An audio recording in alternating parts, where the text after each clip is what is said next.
시기 원하는데요. 지난 주부터 저희들 특별히 에베소서 강해 또 시리즈로 특별히 좋은 교회의 특징이라는 주제로 저희들 함께 살펴보기 원하는데요. 지난 시간에 이어서 저희들 이번 주에 역시 하나님의 은혜와 평강이 넘치는 교회라는 주제로 저희를 살펴보기 원하는데요. 이 시간에 저희를 다시 한번 다 함께 일어나셔서 저는 하나님 말씀 보기 원합니다. 이 시간 저희를 다 함께 일어나셔서 하나님 말씀 보실 때 에베소서 1장 1절 그리고 2절 단 두 절의 말씀 저희를 다 함께 한 목소리로 읽고 하나님 말씀 살펴보기 원합니다. 에베소서 1장 1절로 2절에 있는 말씀 다 함께 살펴보실 때 여러분 앞에 나오는 스크린을 통해서 여러분 가진 성경을 통해서 또 여러분 이미 여러분 이미 나눠드린 아웃라인을 통해서 살펴보며 함께 한 목소리를 읽겠습니다. 에베소서 1장 1절로 2절에 있는 말씀 다 함께 읽겠습니다. 시작. 하나님의 뜻으로 말미암아 예수 그리스도의 사도가 된 바울은 에베소에 있는 성도들과 그리스도 예수님 안에 있는 신실한 자들에게 편지하노니 하나님 우리 아버지와 주 예수 그리스도로부터 은혜와 평강이 너희에게 있기를 원하노라. 아멘. 잠시 말씀을 위해 기도하시겠습니다. 하나님 아버지 감사합니다. 새로이 하나님께서 우리에게 주신 귀한 말씀을 통하여 다시 한번 우리가 참으로 어떻게 또 좋은 교회로 우리 자신을 내어드리고 또 예수 그리스도의 몸을 세우며 또 뿐만 아니라 참으로 하나님께서 우리에게 원하시는 그런 놀라운 은혜와 평강이 넘치는지를 배우고 또 그 모든 하나님의 말씀에 기대어 주를 신뢰함으로 또 저희들 삶에 놀라운 영향력 있는 승리하는 삶을 사는 열매 맺는 풍성한 삶을 사는 생명력 있는 삶을 사는 저희가 되게 도와주시옵소서. 감사드리고 예수님의 이름으로 기도드렸습니다. 아멘. 착석해 주시기 바랍니다. 에베소서는 사도 바울이 로마에 있는 옥중에서 보낸 4개의 서신 에베소서, 골로새서, 빌립보서, 빌레몬서 중에 하나의 서신이지요. 옥중 서신을 읽어보면 과연 이 서신을 쓴 저자가 과연 옥중에 감옥에 있는 것인지 의아할 정도로 그 서신 속에서 바로 거기에는 기쁨과 감사와 찬양이 넘치고 있는 것을 보게 됩니다. 그 마음에 평안과 믿음과 사랑이 충만합니다. 비록 몸은 옥중에 묶여있지만 갇혀있지만 그의 영과 혼은 전혀 묶이지 않고 오히려 자유함 가운데 기뻐하는 가운데 정말 평안해하고 있다는 것이죠. 사도 바울은 비참한 현실보다도 답답한 그 갇힌 현실보다도 모든 이해를 초월하여 역사하시는 주님께 집중하고 있다는 것입니다. 때문에 하나님의 모든 충만, 하나님의 모든 충만으로 충만해졌습니다. 그래서 아주 열악한 환경, 감옥 환경에서도 그는 여전히 감사하고 여전히 감격하며 기뻐하고 하나님을 찬송하고 있습니다.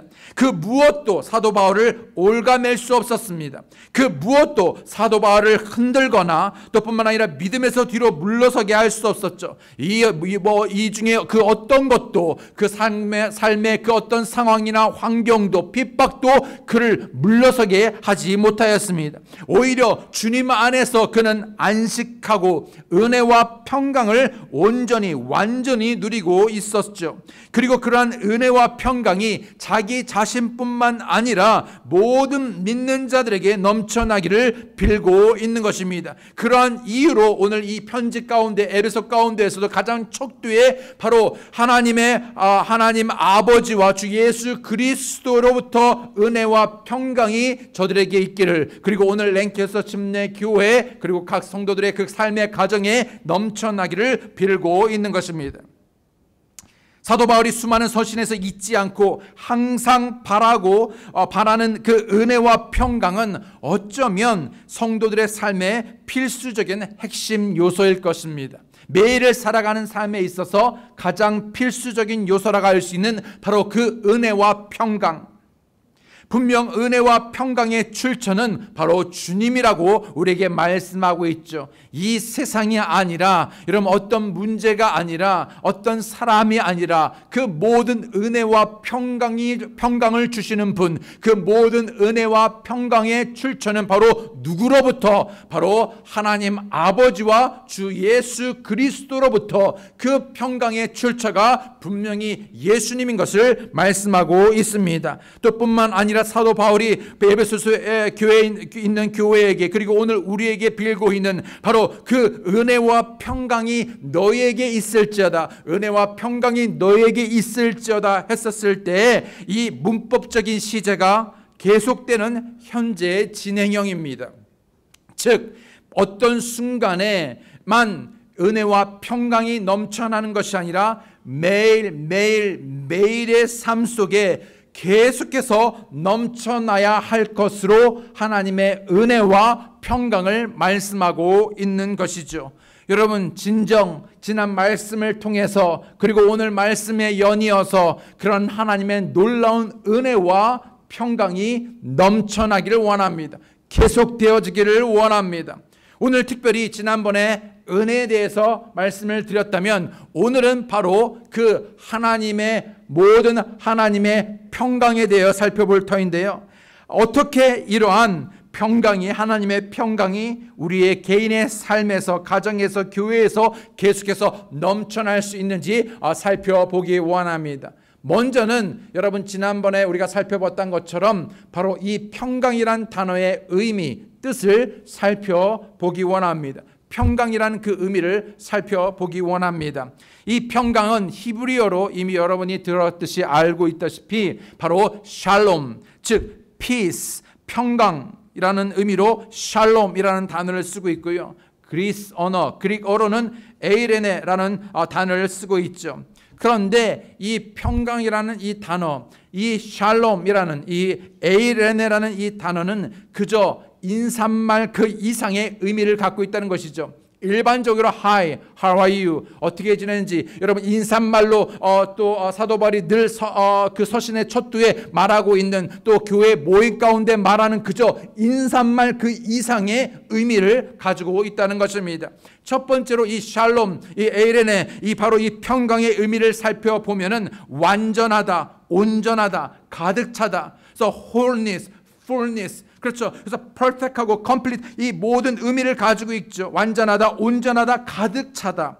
두 번째로는 바로 지불하다, 또 빚을 갚다, 또 긍정적인 의미에서는 보상하다, 부정적인 의미에서는 보응하다. 어떤 악에 대해서 잘못된 것에서 보응하시는, 그래서 빚을 갚는, 어떤 그 빚을 지불하는, 청산하는, 보상하는 또는 보응하는 이라는 뜻을 가지고 있습니다.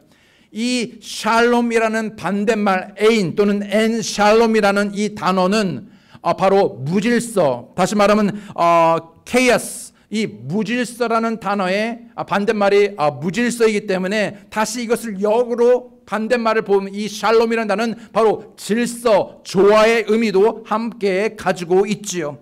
즉 성경에서 말하는 이 샬롬, 이 평강의 상태는 완전하고 온전한 상태를 말합니다. 처음에 사람은 하나님과 완전하고 온전한 관계를 가지고 있는 샬롬의 평강의 상태였습니다. 완전한 평강에 이르렀죠. 분열이 없었습니다. 오히려 조화와 완벽했죠. 또 질서가 있었습니다. 그것이 바로 처음에 하나님이 사람을 만들었을 때 그 관계 속에서 평강의 상태였습니다. 그러나 어떻게 되었습니까? 이 평강이 어떻게 깨지게 되었습니까? 바로 죄로 인하여, 죄가 세상에 들어오고 아담으로 말미암아 죄로 인하여 어떻게 되었습니까? 이 평강의 화해, 샬롬의 이 관계가 깨어지게 됐죠. 죄로 인해서 화해, 평강, 샬롬이 아닌 엔샬롬의 상태가 되어서 결국 하나님과 어떻게 되었습니까? 관계가 단절되게 되었죠. 안식과 안정의 상태를 잃어버리게 되었습니다. 더 이상 평안이 없게 되었죠. 그래서 하나님께서는 원래의 샬롬의 관계, 이 평강의 관계를 회복하기 위하여 온전하시고 완전하신 평강의 왕 되신, 평강의 길이 되신, 바로 평강의 모든 것 되신 바로 누구를요? 예수 그리스도를 우리에게 보내주신 것입니다. 아멘. 에베소서 2장 16절에 보게 되면 또 십자가로 그 원수되게 하신 것을 십자가로 죽이사 친히 십자가로 이 둘을 한 몸으로 하나님과 화해하게 하려 하심이라. 죄로 인하여 단절되고 분리되고 그 깨진 화해, 화평, 평강을 바로 누구를 통해서, 바로 평강이신 예수 그리스도를 통해서, 평강의 왕이신 예수 그리스도를 통해서 다시 화해케 하신 것입니다. 로마서 5장 1절에 보게 되면 그러므로 우리가 믿음으로 의롭게 되어 우리 주 예수 그리스도를 통해 하나님과의 화평을 누리는도다. 여러분, 주님과 화평을 누리고 계십니까? 샬롬, 평강은 그냥 주어지지 않습니다. 그저 우리가 인사말로 주어지지 않습니다. 샬롬 한다고 여러분, 물론 평강을 빌지만 그렇다고 평강이 그냥 오는 것이 아니죠. 또는 우리가 어떤 그런 바람으로 평강이 오는 것이 아닙니다. 로마라는 그런 단어가 있습니다. 로마는요, 이런 평강의 나라, 세상을 구축하기 위해서 강압적으로 힘을 썼지만은 결코 그 힘은 오히려 더 피폐하게 파멸하게 만들었지 참된 평화를 가져오지 못했지요. 이 세상의 힘으로, 어떤 지혜로, 사람의 능력으로 절대로 여러분 평강이 올 수 없습니다. 여러분, 개인의 힘으로 결코 가정의 평강을 가져올 수 없습니다. 절대 우리의 이성과 지성으로 교회를 하나 되어 질서 있게 안식하며 하나님의 평강 가운데로 인도할 수 없습니다. 이러한 평강은 우연히 자연스레 이루어지는 것이 아니라 오직 예수 그리스도를 통하여 우리에게 임하게 되는 것입니다. 깨진 평화가 다시 화합되기 위해서는 그 합당한 값이 지불되어져야 하기 때문에, 아까 그 의미 가운데 뭐라고요? 갚다, 보상하다라는 의미가 있다고 그랬죠. 그냥 주어지는 것이 아니라 화합하기 위해서는, 여러분, 우리가 다시 조화를 이루며 하나 되기 위해서는요, 그 대가, 값을 치러야 합니다. 합당한 값이 지불되어져야 하기 때문에 예수 그리스도께서는 이 땅에 오셔서 그 죄의 값을 위한 화해의 헌물로 자기 자신을 내어 주셨죠. 그래서 어떻게 하셨습니까? 십자가에 달려 피 흘려 죽으시고 3일 만에 다시 살아나심으로 누구든지 예수 그리스도를 믿으면 하나님의 은혜 구원의 선물을 받고, 또 뿐만 아니라 다시 하나님과 화목해 되어지며 화평케 되어지고 평강을 누리게 되는 것입니다. 오늘 여기에 계신 우리의 대부분은, 우리 모두는 바로 그 죄로 인하여 죽을 수밖에 없는 우리를 위하여 예수 그리스도께서 친히 자기를 화해의 헌물로 내어주심으로, 그 값을 온전히 치르심으로, 영단번에 치르심으로 이제 우리가 하나님의 은혜로 말미암아 믿음을 통해 우리가 구원을 받고 화평케 된 것입니다. 그런 샬롬, 평강이 우리에게 임하게 된 것이지요. 그리고 뿐만 아니라 그 한 번의 사건으로 이제 우리가 화평케 되었지만, 그렇다고 우리가 이제 구원을 받았어도 그 평강이 자연스럽게 자동적으로 이루어지는 것은 아니라는 것이죠. 구원받은 우리가 계속해서 끊임없이 매일의 삶에서 주님 안에 거함으로, 그리고 우리의 삶 가운데 과감히 그 죄를 버리고 돌이키고 주님 안에서 안식함으로 평강을 누리게 되는 것입니다. 시편 38편 3절에 보게 되면 주의 분노로 인하여 내 살에 성한 곳이 없으며 나의 죄로 인하여 뭐라고요? 내 뼈에 안식이 없나이다. 여기서 말하는 안식의 원어는요, 샬롬입니다. 샬롬이 없느니라, 안식이 없느니라, 평강이 없느니라. 왜요? 죄로 인하여서. 왜 많은 그리스도인들이 여러분 이제 예수 그리스도를 인하여 이제 그 평강을 경험하게 됐고 구원을 받았음에도 불구하고 그 평강이신 바로 그 예수 그리스도께서 그 안에 거함에도 불구하고 왜 평강을 누리지 못하는가? 죄 때문이지요. 이사야서 48장 22절에 있는 말씀을 보게 되면 주께서 이르시되 사악한 자에게는 평강이 없다 하시느니라. 그렇다면 사도 바울이 오늘 우리에게 빌고 있는, 그리고 오늘 우리가 바라고 추구해야 하는 그런 평강이 주는 유익 또는 그 평강의 역할은 무엇입니까? 첫 번째 평강은 우리의 마음과 생각을 지킵니다. 은혜와 되게 비슷하죠. 은혜뿐만 아니라 평강은 우리의 마음을 지킵니다. 성경의 지혜의 말씀 중에 잠언 4장 23절에 보게 되면 열심을 다하여 무엇을요? 내 마음을 지키라. 왜냐하면 생명의 근원이 거기에서 나오느니라.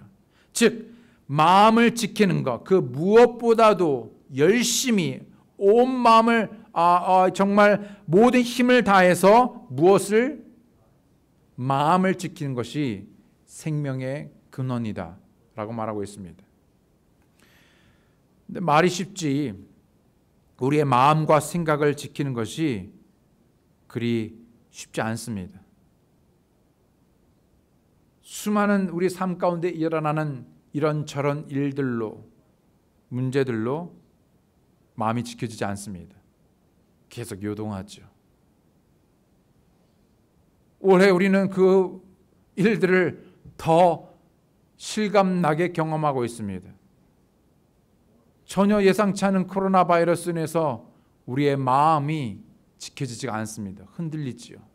요동합니다. 별 며칠 전에 있었던 그 대선의 일들로도 이미 우리의 마음이 요동합니다. 어떤 분들은 패닉에 빠져입니다. 삶에 계획하지 않고 예상치 않은 일들, 내가 전혀 unplanned 또는 unexpected한 일들이 일어나지요. 불시에 어느 때라도 찾아들게 되면 더군다나 우리의 능력을 벗어나 우리가 손발을 쓸 수 없는 때는요, 숨이 막혀 죽을 것만 같습니다. 평강이 없습니다. 그런데 성경은 마치 대수롭지 않듯 담담하게 우리의 생명의 근원인 평강이 어떻게 우리에게 임하는지를 우리에게 말씀하고 있죠. 빌립보서 4장 6절로 7절에 있는 말씀을 보게 되면 아무것도 염려하지 말고 오직 모든 일에서 기도와 간구로 너희가 요청할 것들을 감사와 더불어 하나님께 알리라. 그리하면 모든 이해를 뛰어넘는 하나님의 평강이 그리스도 예수님을 통해 너희의 마음과 생각을 지키시리라. 모든 이해를 뛰어넘는 초월하는 하나님의 평강이, 그 완전한 그 평강이 그리스도 예수님을 통해서 우리의 마음과 생각을 지키시니라. 그런데 우리는 여전히 아무것도 염려하지 말라고 하였지만은 아무것도 아닌 것을 염려합니다. 고생을 사서 하는 것이 아니라 염려를 사서 합니다.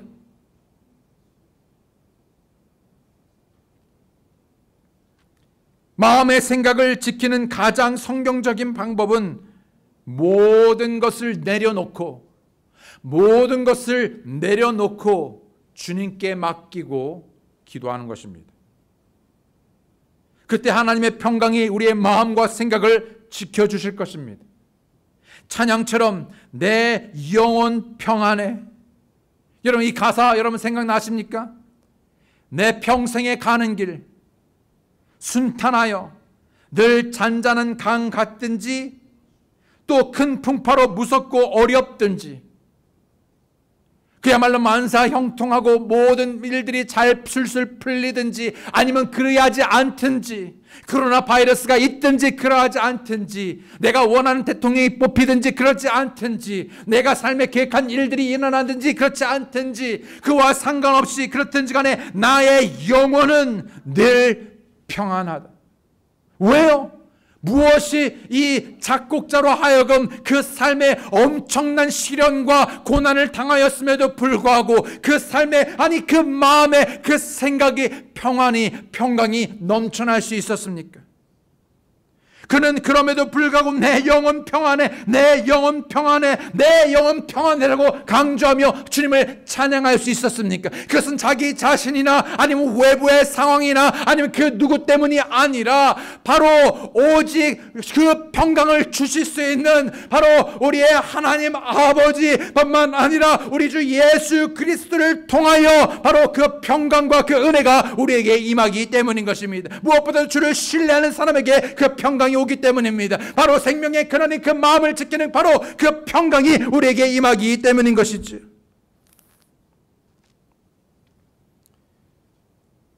근심과 불안, 염려, 걱정 모든 짐을 주님께 맡기시기 바랍니다. 그리고 감사하십시오. 죄를 버리시고 주를 붙드십시오. 말씀을 붙드시기 바랍니다. 평강은 우리의 마음과 생각을 지켜줍니다. 두 번째로 평강은 우리를 지켜주는 것뿐만 아니라 우리를 보호하고 지켜주는 것뿐만이 아니라 우리를 다스립니다. 여러분 누가 여러분을 다스립니까? 대부분은 어떤 사람이 환경이 자기를 다스리는 사람이 있는가 보면 사실은 자세히 살펴보면 이렇게 요약할 수 있습니다. 사실은 자기 자신이 자기를 다스립니다. 아무리 옆에서 좋은 말을 해도 내가 그것을 듣고 내가 그것을 거부하면요, 그 모든 주체가 자기 자신. 그럼 결국은 우리는 내 자신이 나를 다스리도록 하겠는가? 아니면 나를 예수 그리스도께서 하나님의 평강이 나를 다스리도록 하겠는가? 지배하도록 하겠는가? 골로새서 3장 15절에 보게 되면 하나님의 화평이 너희 마음속에서 다스리게 하라. 너희도 그 화평에 이르도록 한 몸 안에서 예수 그리스도의 한 몸 안에서 교회 안에서 부르심을 받았으니 감사하는 자가 되라. 내가 마음을 추스리고 다스리는 것이 아니라 내가 아니라 바로 하나님의 평강이 내 마음속에서 다스리도록 허락하며 내어 드려야 하는 것입니다. 그리고 또 감사하는 것이죠. 그리스도의 몸 안에서 지체된 우리가 함께 하나 되는 것입니다. 화합하는 것입니다. 조화를 이루는 것입니다. 하나 되는 것, 평강을 이루는 것. 그럼에도 현대인들에게 널리 만연해 있는 병이 마음의 병이죠. 오늘날 가장 큰 병은요, 여러분 그 어떤 병이 아니라 마음의 병입니다. 그런데 이것은 그저 단순히 일어나는 현대 속에 일어나는 세상 사람들뿐만 아니라 구원받은 하나님의 은혜로 구원받은 수많은 믿음의 가정과 사람들 안에서도 이런 마음의 병이 만연해 있습니다. 온갖 스트레스와 불안과 초조와 염려와 두려움 속에서 마음의 병이 들었습니다. 가장 많이 팔리는 약은 위궤양, 고혈압, 신경안정제, 항우울제 같은 약들인데 이 모든 것 모두 다 마음의 평안, 화평과 연관된 것이죠. 평강하지가 않습니다. 완전한 평강에 이르지 못합니다. 그러나 여러분 기억하실 것은 오직 주님만이 완전하고 완벽한 평강을 주실 수 있으십니다. 그리고 그 평강으로 우리를 다스리는 것이지요. 문제는 그 평강이 나를 다스리도록 하겠는가 아니냐 하는 것입니다. 데살로니가 후서 3장 16절에 이제 평강의 주께서 친히, 그러죠, 모든 방법으로 항상 너희에게 평강을 주시기를 원하노라. 여러분 얼마나 놀라운 말씀입니까? 직접적으로 여러분 친히 직접 주께서 모든 방법으로, 정말 할 수 있는 모든 방법으로 정말 날마다 계속해서 끊임없이 항상 우리에게 평강을 주시기 원하신답니다. 주께서 너희 모두에게 함께하기를 원하신답니다. 그것이 주님의 원하심이고 하나님께서 우리를 그 평강 가운데 우리를 다스리기 원하는데, 문제는 우리가 그런 다스림을 거부하는 것이죠. 로마서 16장 20절에 평강의 하나님께서 곧 사단을 너희 발밑에서 상하게 하시리라. 우리 주 예수 그리스도의 은혜가 너희와 함께 있기를 원하노라. 아멘. 보응하심입니다. 고린도후서 13장 11절에 끝으로 형제들아 잘 있으라. 완전하게 되며 위로를 받으며 한마음이 되며 평안히 지낼지어다. 사랑과 평강의 하나님께서 너희와 함께 계시리라.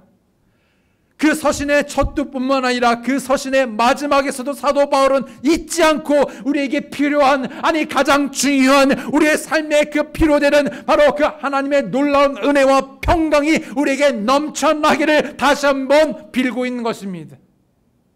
이사야서 57장 19절에 내가 입술의 열매를 창조하노라. 평강이 있을지어다. 멀리 있는 자와 가까이 있는 자에게 평강이 있을지어다. 주가 말하노라. 내가 그를 고쳐주리라. 아멘. 그렇다면 우리는 어떻게 평강을 누릴 수 있습니까? 평강을 누리는 방법, 어떻게 이와 같은 완전한 완벽한 하나님의 평강을 누릴 수 있습니까? 첫 번째, 아주 간단합니다. 주를 신뢰하시기 바랍니다.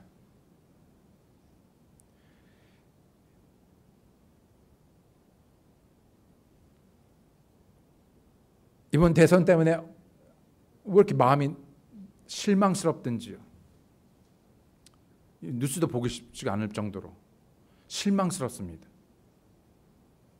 그러면서 새삼 그 마음을 어디다가 다시 붙잡아 매냐면, 누가 되든 거기에 내 소망이, 평강이 있는 것이 아니라, 정말 어떤 상황, 무엇이 그것이 아니라 진짜로 주님 한 분만, 그분만이 내가 신뢰할 분임을 고백하였습니다. 주님만을 신뢰하는 것. 그러니까 갑자기 평강이 오더라고요. 평안하더라고요. 위로가 됩니다. 감사가 됩니다.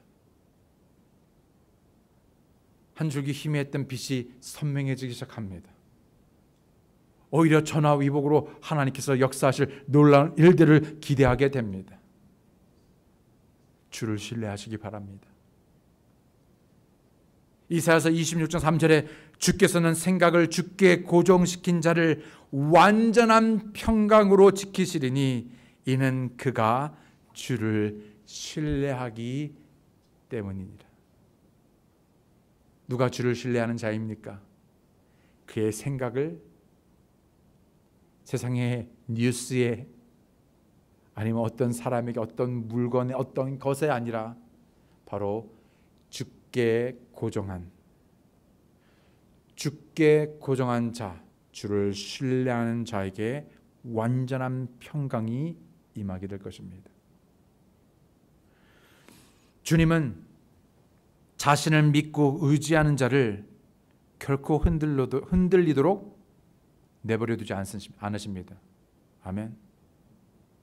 적어도 자신을 신뢰하고 자신을 붙들고 자신께 그 생각을 고정하는 사람은 하나님께서 결코 세상의 풍파나 그 어떤 일에 흔들리도록 내버려 두지 않습니다. 주님을 신뢰하면 완전한 평강입니다. 완벽한 평강입니다. 그 평강이 우리를 지키는 것입니다. 다니엘은 사자굴에 던져졌음에도 불안해하거나 두려워하지 않았습니다. 어쩌면 사자가 으르렁거리며 째려본 것이 아니라 다니엘이 이렇게 째려볼 수도 있습니다.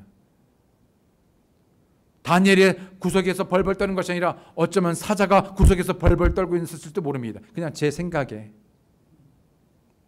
다니엘이 떠는 것이 아니었습니다. 사자가 떨고 있었을지도 모릅니다. 어쨌든 다니엘은 그 사자 때문에 두려워하지 않았습니다. 요동하지 않았습니다. 오히려요, 평안해했습니다. 사자굴에 떨어졌을 때 평안해하실 분, 괜히 또 동물원 가서 괜히 그 안에 들어가지 마시고, 다니엘의 세 친구 역시 뜨거운 용광로에 던져졌으나 겁에 질려 벌벌 떨지 않았습니다. 들어간 내내 아 뜨거 그러면서 여러분 그렇게 울부짖지 않았습니다. 오히려 태연하게 아무렇지도 않듯 담대하게 그 풀무 가운데 들어가고 오히려 평안했습니다.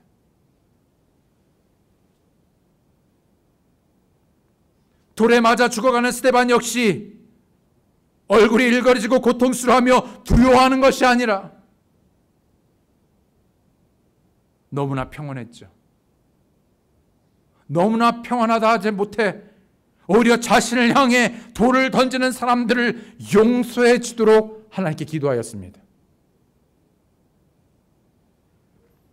반면에 사울과 이스라엘 백성들은 하나같이 강력한 그 강대한 블레셋 군대로 인하여 간담이 높고 두려워 벌벌 떨고 있었습니다. 전혀 평안하지 않았죠. 사울은 전쟁과 싸움으로 인해 그 마음이 심히 공공했다고 말합니다. 극심한 스트레스로 인하여 그 평강이 없었습니다. 사무엘상 28장 15절에 오죽하면 정말 악한 영을 부리는 자를 찾아가서 정말 그것을 의지하는 정말 한낱 미약한 사울 왕을 보게 됩니다. 그러면서 사무엘이 사울에게 이르다 내가 어찌하여 나를 위로 데려가려고 나를 요동시켰느냐 하니 사울이 대답하되 내가 심히 공궁하나이다. 내가 심히 죽게 되었습니다. 내가 심히 스트레스를 받습니다. 내 안에 평안이 없습니다. 평강이 없습니다. 안식이 없습니다. 왜요? 그는 그의 마음과 생각을 어디에 바로 그 블레셋 그 군대에게 집중하였죠. 거기에 사로잡혔습니다. 오히려 그 가운데서 정말 모든 전쟁을 쥐고 계시는 모든 상황 속에서 역사하시는 우리에게 평안을 약속하시고 그 평강을 주시는 하나님께 고정하였다면 완전히 다른 이야기가 되었을 것입니다. 여러분 베드로 역시 갈릴리 호수 한가운데서 폭풍으로 인해 그 사나운 물결로 인하여 벌벌 떨며 죽게 되었다라고 소리를 질러댔죠. 오히려 주님을 향하여 소리칩니다. 우리를 돌보시지 않습니까? 상관하지 아니하십니까? 죽게 되었습니다. 그런데 같은 상황에 있었던 주님은 너무나 태연하고 너무나 평온하다 못해 깊은 잠을 주무시고 계십니다.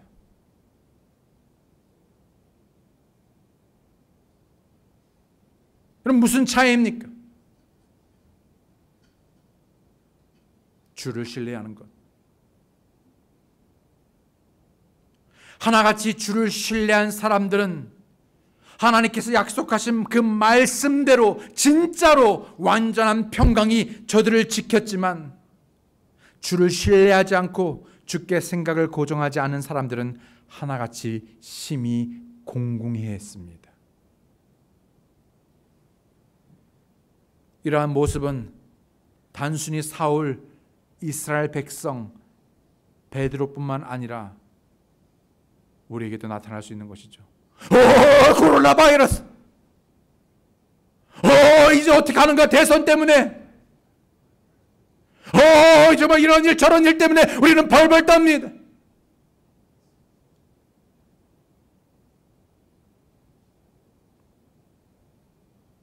다른 사람 얘기할 것이 아니라 저도 떱니다.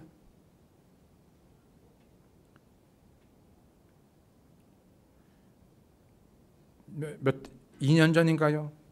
여름 수양에 메모스에 갔는데 그날 바람이 조금 불었는데 물이 좀 배에 차고 하니까는 얼마나 심장이 뛰던지 저만 알죠. 그 가운데서 저는 의연한 척, 떨지 않는 척은 했지만 실상은 참 많이 떨었습니다. 물에 빠져 죽을까 봐. 평강이 없습니다. 주 하나님, 이스라엘의 거룩한 이가 이같이 말하노라. 너희가 돌이켜 안식하여야 구원을 받으며 조용히 하고 신뢰하여야 힘을 얻을 터이나 너희가 원치 아니하고. 어쩔 수 없는 것이 아니라 우리가 필요한 그 힘을 얻어야 되는데, 평강을 얻어야 되는데, 왜냐하면 우리가 원치 아니한답니다. 그 자신이 원치 아니함으로 힘을 공급받지 못합니다. 평강이 임하지 못합니다. 안식하지 못합니다. 하나님의 구원하심을 경험하지 못합니다. 하나님의 능력을 경험하지 못합니다. 왜요? 본인이 원하지 않기 때문입니다. 여러분, 그럼에도 주를 바라보시고 주께 생각을 고정시키며 주를 신뢰하시겠습니까? 그럼에도 불구하고 주를 신뢰하시겠습니까? 주님을 신뢰하지 않고 아무리 열심히 노력하고 일을 해도 소용이 없습니다. 그런 노력은 할 만큼 다 했다는 자기 만족을 줄 수 있고 미련과 후회 없이 망하는 방법일 뿐 아무 소용이 없는 것이지요.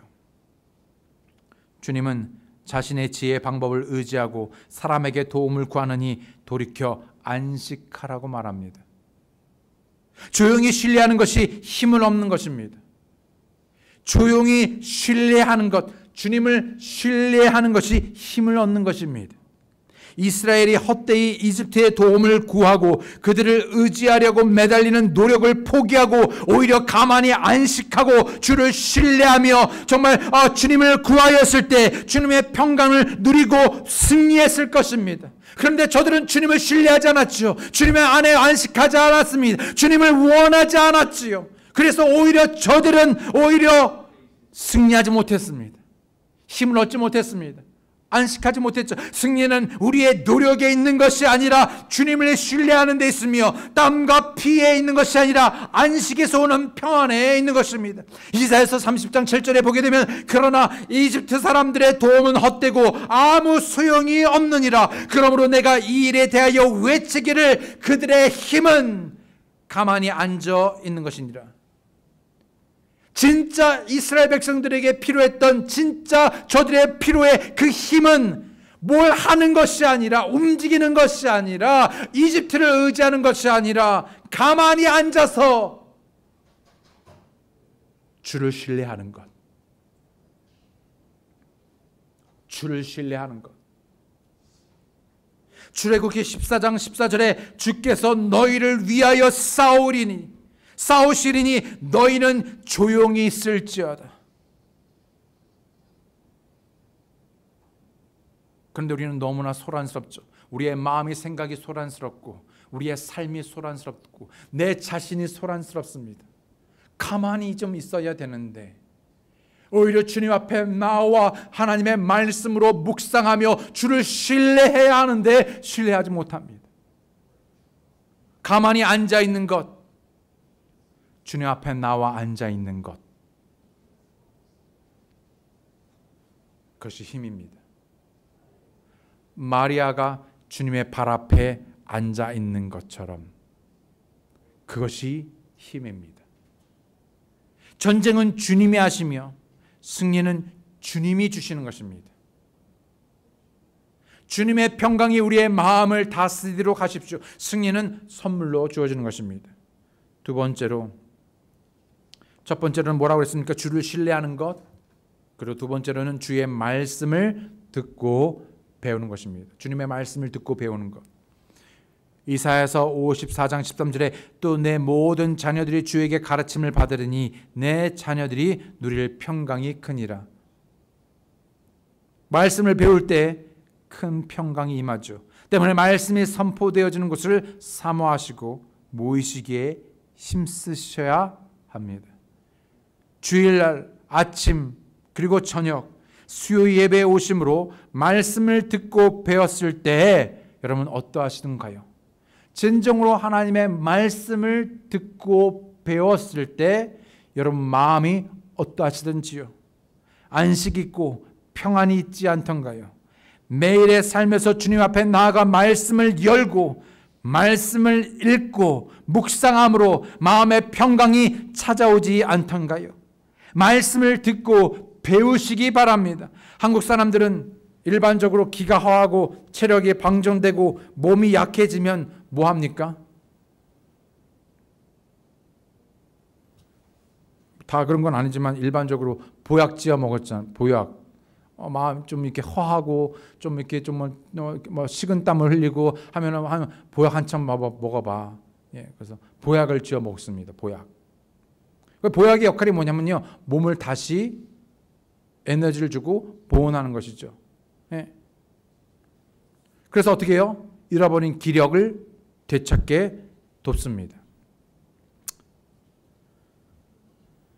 여러분, 기가 허하고 약한 방전된 인생에 방전된 사람들이 보약을 찾는 것처럼 마찬가지로 누구에게나 부작용이 없고 효과가 즉방인 약이 하나 있는데 보약보다도 더 좋은 구약 신약 하나님의 말씀을 취하시기 바랍니다. 여러분, 약을 먹을 때 어떻게 먹어야 됩니까? 저는 사실 약을 잘 안 먹어서 늘 듣던 말이 있습니다. 약은 정성이야. 정성 있게 먹어야지. 그만 먹다 말다가 아니라 한번 시작했으면요 끝까지 먹어야 됩니다. 한 첩, 두 첩, 지속적으로 끝까지 먹어야 되는데 여러분, 하나님의 말씀을 먹다가 안 먹다가 안 먹다가 안 먹다가 또 안 먹다가 먹다가 다시 또 한참을 안 먹다가 먹다가 하는 것이 아니라 여러분 매일의 삶에서 주님의 말씀을 먹어야 합니다. 신령한 젖을 사모하시기 바랍니다. 그래야 겉과 속이 강건케 되어지죠. 그럼에도 많은 그리스도인들이 계속해서 불안해하고 초조해하며 두려워하는 것은 그 삶의 마음의 평강이 없는 것은 성경을 읽지 않기 때문입니다. 솔직히 최근에 두려웠던 사람, 불안했던 사람, 초조했던 사람은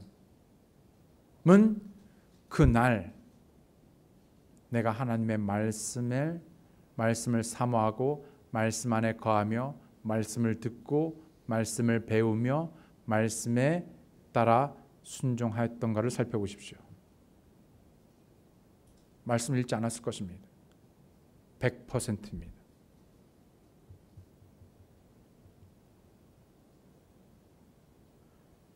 말씀을 읽지 않기 때문에 말씀을 읽지만 말씀 안에 거하지 않으므로, 순종하지 않으므로, 주의 말씀을 신뢰하지 않으므로. 어제도 잠깐 그런 얘기가 있었지만요, 여러분, 성경이 세상에서 가장 많이 팔린 베스트셀러라고 합니다.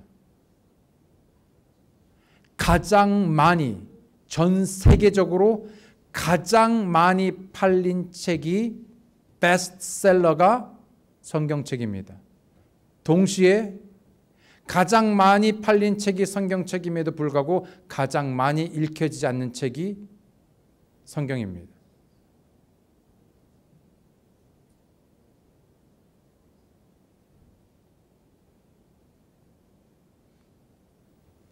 주님은 십자가에 못 박히시기 전에 제자들에게 평안을 약속하시고 평안을 주셨습니다. 요한복음 14장 27절에 내가 너희에게 평안을 남기노니 곧 나의 평안을 너희에게 주노라. 세상이 주는 것과 달리 내가 너희에게 주노니 너희는 마음에 근심하지도 말고 두려워하지도 말라. 왜요? 내가 너희에게 완전을 평강을 주겠다라고 약속하고 있죠. 요한복음 16장 33절에 너에게 이 일들을 말한 것은 너희가 내 안에서, 주님 안에서 평안을 누리게 하려 함이라. 주님께서 우리에게 왜 말씀을 주셨는가? 그것은 그저 우리의 지식을 확장하기 위한 것이 아니라 바로 그 말씀을 통하여 우리에게 필요한 그 평강을 주시기 위하여. 그래서 여러분, 평안을 누리게 하려 함이라. 세상에서는 너희가 환난을 당할 것이나 당할 터이나 기운을 내라. 내가 세상을 이겼노라 라고 말씀하고 있죠. 그런데 왜 제자들은 여전히 두려워하고 주님을 버리고 도망갔습니까?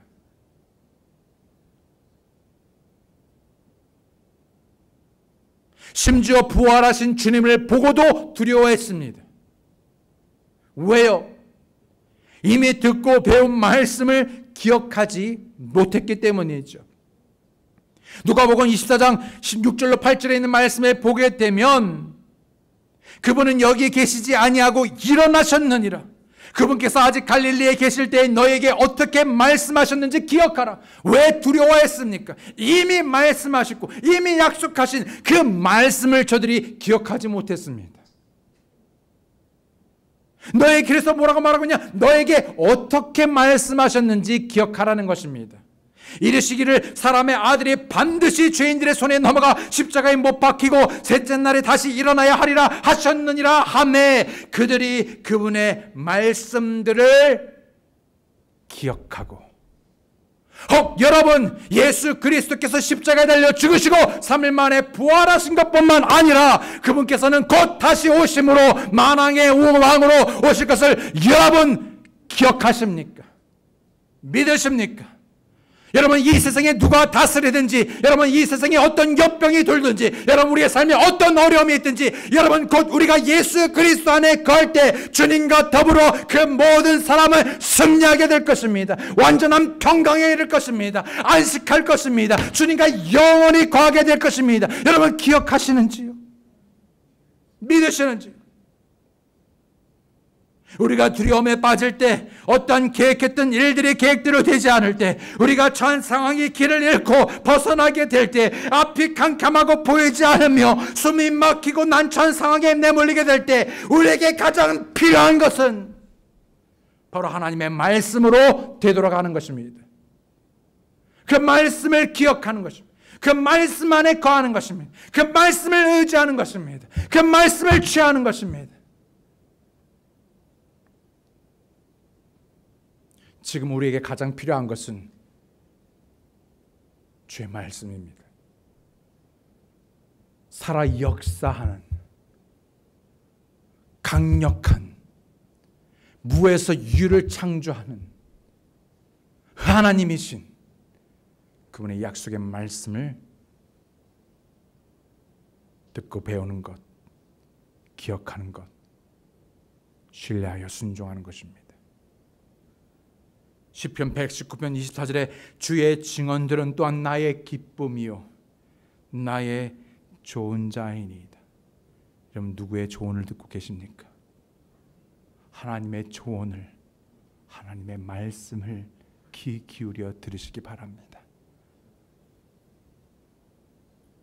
주님은 부활하신 후 제자들에게, 그리고 의심하는 도마에게서 다시 나타나셔서 역시 저들에게 무엇을 하고 계시냐면요, 평강을 빌고 평강을 주십니다. 자, 십자가를 지시기 전에도 평강을 얘기하고 평강을 빌고 있고, 십자가에 돌아가시고 나셔서도 여러분 여전히 제자들에게 평강을 빌고 있습니다. 누가복음 24장 36절에 그들이 이같이 말할 때 예수님께서 친히 그들 한가운데 서서 그들에게 이르시되 너희에게 뭐라고요? 평강이 있을지어다. 평강이 있을지어다. 요한복음 20장 19절로 그리고 26절 보게 되면 그 뒤 같은 날 곧 주의 첫날 저녁 때 제자들이 유대인들을 두려워하여 모인 곳에서 문을 닫았는데 예수님께서 오셔서 한가운데 서서 그들에게 이르시되 너희에게 뭐라고요? 평강이 있을지어다. 여드레가 지나서 그분의 제자들이 다시 안에 있을 때에도 도마도 그들과 함께 있더라. 그때 문이 닫혔는데 예수님께서 오셔 한가운데 서서 이르시되 너희에게 평강이 있을지어다. 오늘 2020년도에 살아가고 있는 랭캐스터 침례교회 성도 여러분, 우리가 어떤 상황에 어떤 일에 어떤 문제에 당면하고 있든지 간에 주님께서는 우리에게 말씀하시기를 너희에게 평강이 있을지어다.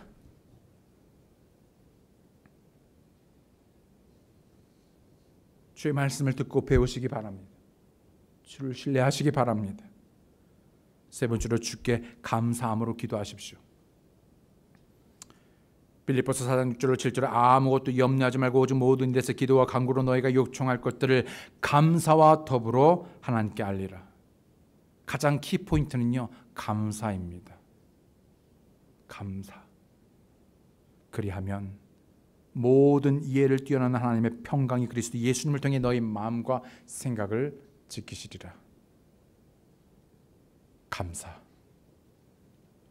네 번째로 영적인 생각을 하십시오. 로마서 8장 5절로 6절에 육신을 따르는 자들은 육신의 일들을 생각하거니와 성령을 따르는 자들은 성령의 일들을 생각하느니 육신적으로 생각하는 것은 사망이요 영적으로 생각하는 것은 뭐라고요? 생명과 평안이니라.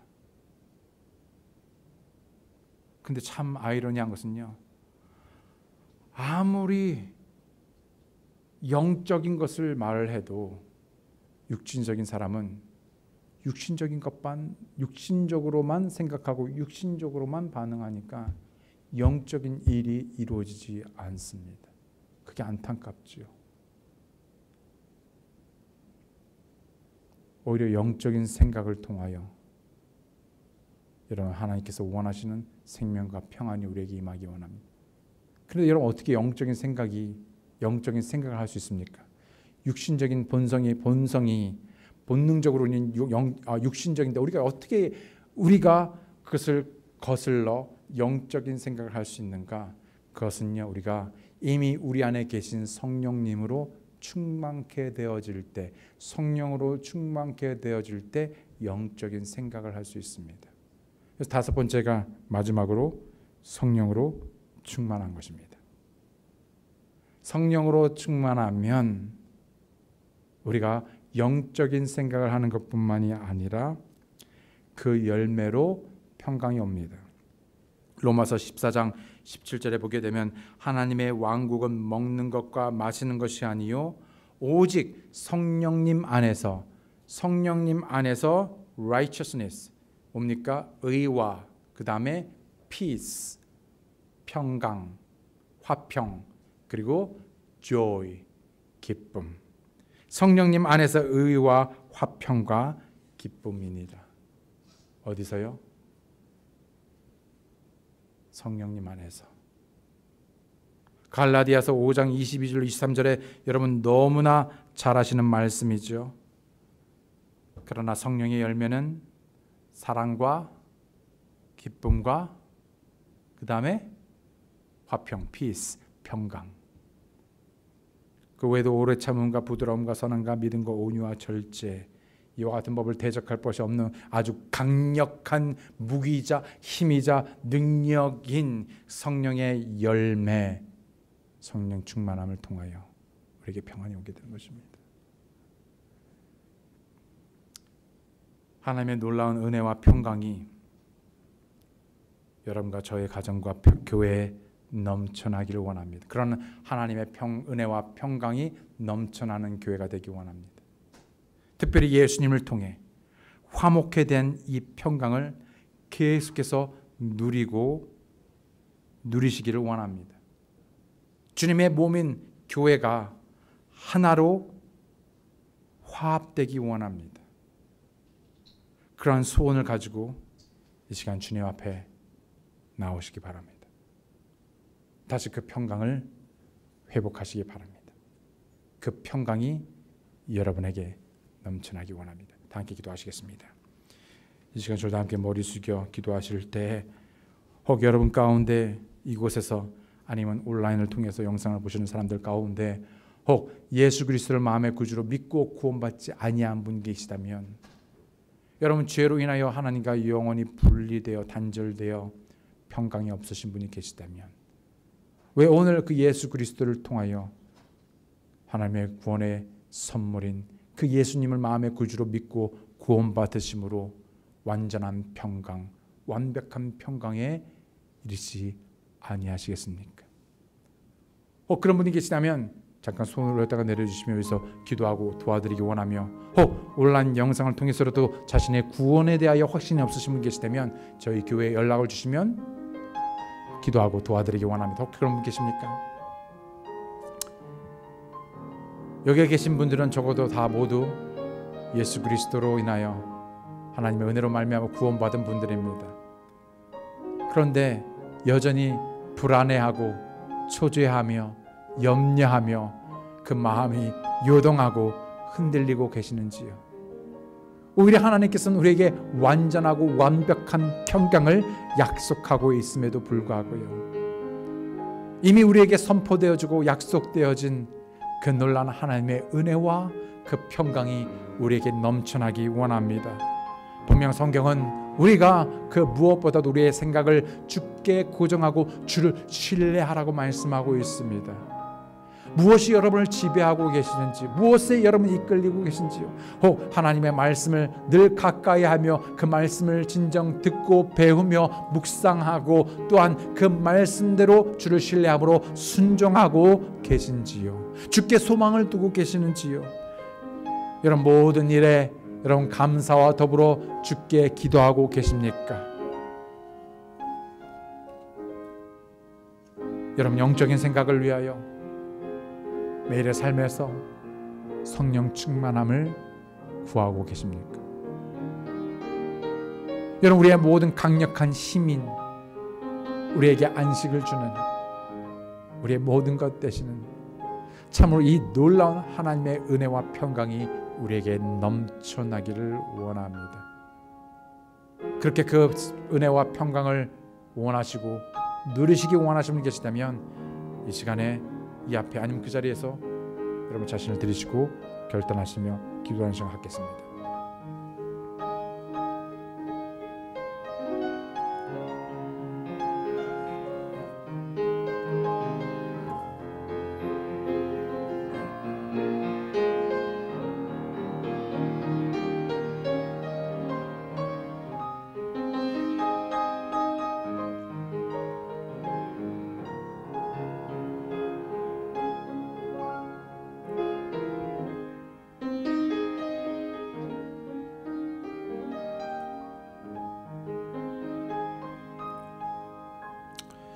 하나님 아버지 감사합니다.